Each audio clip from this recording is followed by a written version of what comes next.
Hello, my name is Christina Bonci. This presentation, Bridging the Gap Between Borders and Access to Nurses, Enhanced Nursing Licensure Compact, is completed for BSN 380, Healthcare Policy in the Nursing Professional. This presentation is an introduction to the Enhanced Nursing Licensure Compact that is currently a topic within the 190th General Court of the Commonwealth of Massachusetts and may affect our nursing practice rights in the near future. Each U.S. state has a Nurse Practice Act. This Nurse Practice Act, although designed with public safety at hand, is not enough to maintain and support the entire profession. A Board of Nursing was established as the overseeing agency and authority for Massachusetts nurses and ensures that all public health, safety, rules, and regulations associated with the Nurse Practice Act are consistent. Each time a rule or regulation is modified for change, that change or changes undergo a political and public review process before they are voted on and potentially enacted. Once they are enacted, though, they will carry the full weight of the law. Currently, with daily practice, the nurse is subject to the Practice Act of the state in which she or he is actively practicing. And this practice can be either direct bedside care or even telehealth. A licensed nurse in Massachusetts must also hold an individual single-state licensure if he or she practices in any other non-compact state. In a 2015 article titled "The Nurse Licensure Compact, A Historical Perspective," Congress had noted that the historic requirement for a nurse to hold multiple single-state licenses had become increasingly burdensome, redundant, and costly. So what is the Nursing Licensure Compact? Well, the Nurse Licensure Compact, the whole point is it will increase access to care while maintaining public protection at the state level. Under the NLC, nurses are able to provide care to patients located across the country without having to obtain additional licenses. So really, there's the general introduction and description is simply put, this licensure compact is nothing really new. We already have this. It's in our wallets right now. It's our driver's license. So the state of Massachusetts governs our privilege and practice to drive, not only in the Commonwealth, but also throughout the entire country in all 50 states. The goal of this nursing multi-state compact agreement is to remove many, if not all, of the regulatory barriers that may impede and delay access to safe nursing care for those patients that are in need, that potentially live in rural communities, people that have disparities. Maybe even this could increase cultural competence as well, or cultural practice among people. The outcome goal has been to more or less just increase nurse mobility and to provide really just high quality equitable health care. So the multi-state compact license allows the practice of nursing in any compact state. So any additional state that's passed this legislation in addition to your primary state of residency. And it won't require any special emergent permissions and or additional license applications or fees. So according to the National Council of State Boards of Nursing in 2014, nurses and their employers were surveyed. 80 to 90% of the nurses and greater than 90% of the employers actually want their state to be a member of the NLC. Support for the NLC is overwhelming, actually, in the nursing community when people have the facts. Now, the National Council of State Board of Nursing, this is an independent, not-for-profit association. It was created back in 1978, not only just to serve as a special interest group, but as a collaborative group that each of the 50 states, each of their individual boards of nursing could come together and work as a collaboration. This also included some international subgroup members from Asia, Europe, Australia. And really what they're striving for is they want to promote evidence-based practice. They do a lot of research. They're looking for trends in nursing practice, and they really want to promote uniformity in regulation of nursing practice.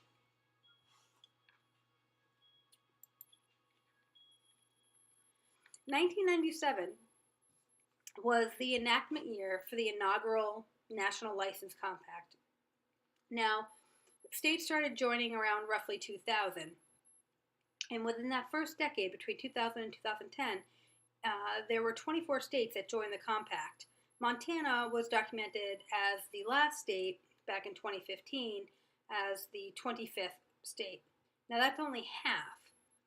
So now, due to so many of the other states, or really the other half states, having recurrent concerns, wanting stricter governing competence levels and safety checks, the NLC membership actually it stalled once you hit Montana. I'm sorry. This caused the NLC Commission to call everyone together to regroup, and out of that came the enhanced NLC. Now, this new compact is to include mandatory criminal background checks and fingerprinting and uniform eligibility and licensure requirements. Although a little, now that we're on this side, just a little point of interest regarding people's concerns about like competence levels. Every registered nurse, every LPN, every vocational nurse, we've all passed. Well, of recent, we've passed the National Council licensing exam. We've passed the NCLEX. So realistically, aren't all nurses more or less at this point starting out with the same level proof of competency? Now, the Enhanced National Licensure Compact, like the overall concept here is to have a primary state of residence based license that is nationally recognized and locally enforced.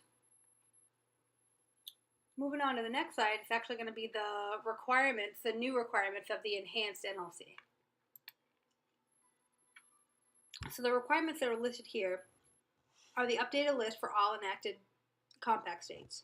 Although there are a few differences between the Massachusetts requirements for a single state license, Massachusetts does not require federal fingerprinting background checks. And also, it asks for self-reporting about the good moral compliance. So, i.e., the Massachusetts General Laws, Chapter 112, Section 74, 74A, and 76, only requires the applicant to self-report whether or not they have good moral compliance.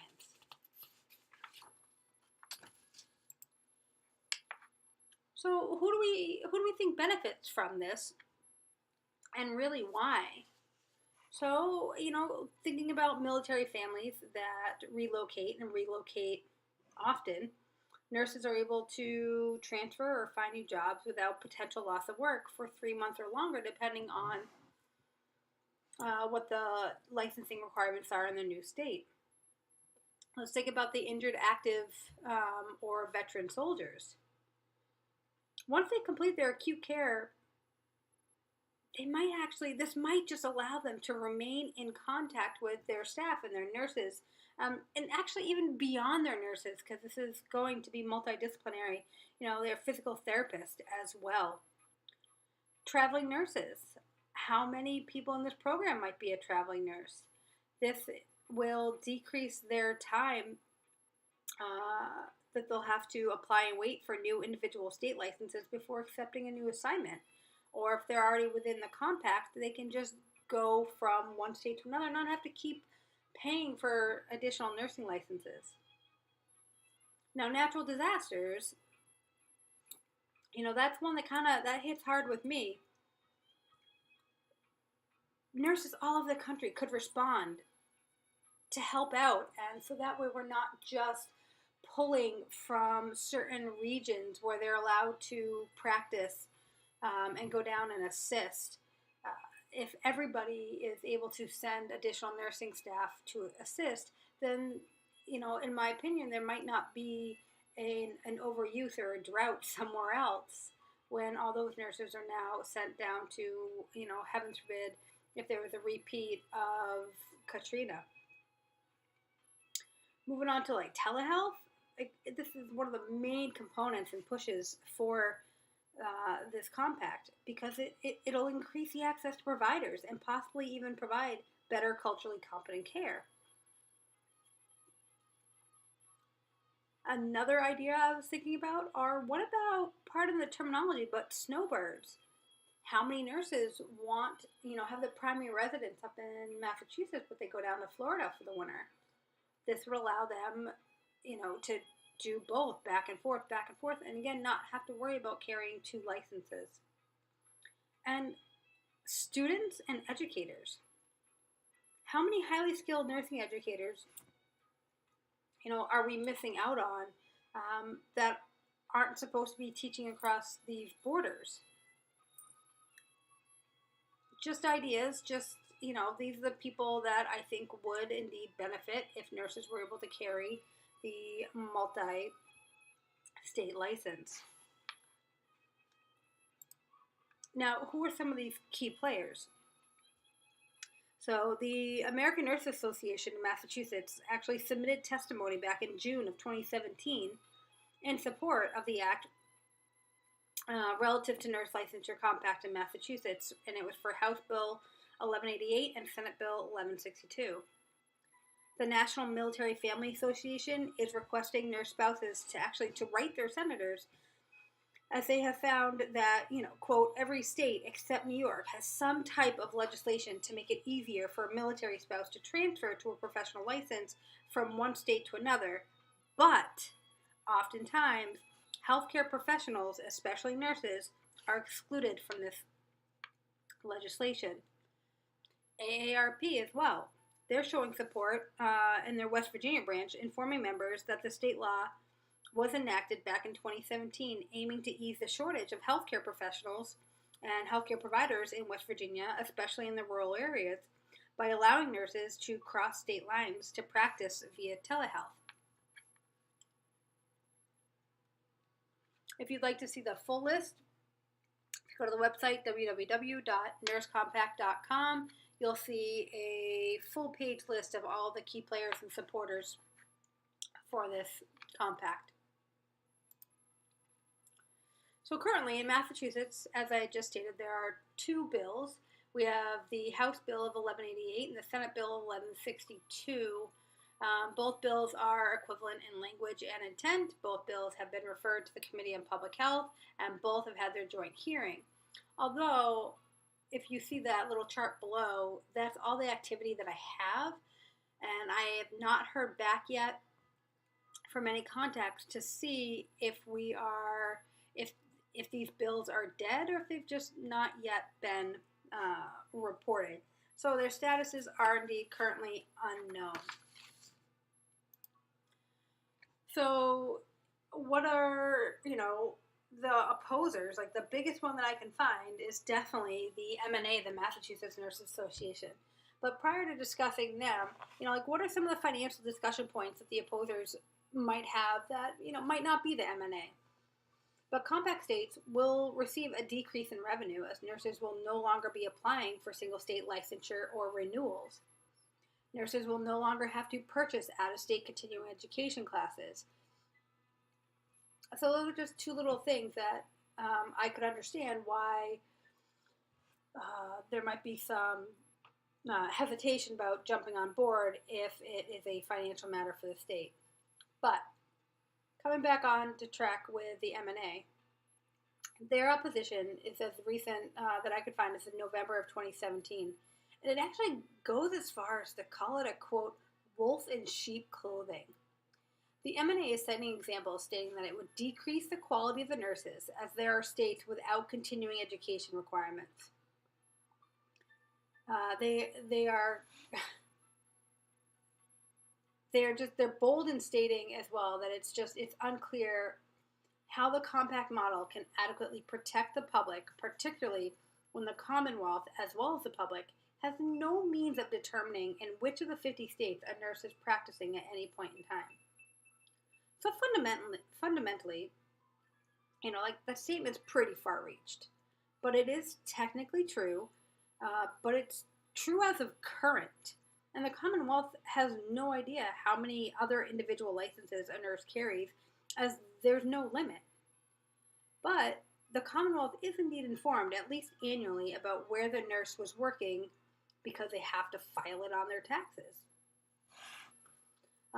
Finally, the M&A states that hospitals and other healthcare employers would use Compact to outsource nursing care to other states and replace bedside nurses with out-of-state call centers. Yes, you heard that correctly. Let me repeat that. That the Compact will replace bedside nursing with out-of-state call centers. So initially, my mind went straight to a med-surg floor with a patient receiving wound care and really trying to figure out how they're going to get rid of bedside nursing for a call center. But, to be fair, I can see how the Compact, by increasing nurse mobility, will allow specialty nurses such as occupational health nurses, it'll give them the ability to do case management with illnesses or injuries of their employees that might be remotely located or that are right across state lines, or if there are need for other health resources. What about wellness programs or telehealth coaching and web-based tools? So I think that the Compact is not going to pull all the nurses away from the bedside. I think that it will indeed ensure a higher level of care potentially out to the disparities. So that's where I stand at this moment. So really, this whole semester is all about us learning how to become more confident in the political aspect of nursing and to reach out and to get involved in any kind of little way that we can. So I've included these two links here, and if you click on the nursecompact.com, it'll bring you to a page where you can fill that out, and you can actually search for your state senator and such. So I'm asking you to take a moment to consider reaching out to your state senator or your representative to support or even oppose these bills, however which way you see fit. The whole purpose and the whole lesson, this whole semester, is just to become more active. So my research and my letters have been mailed to Senator Donald F. Humison Jr. and Representative Nicholas A. Boldiga. References will consist of the next 3 slides. Please feel free to contact me if you have any questions. I hope you enjoyed the presentation and have a good night.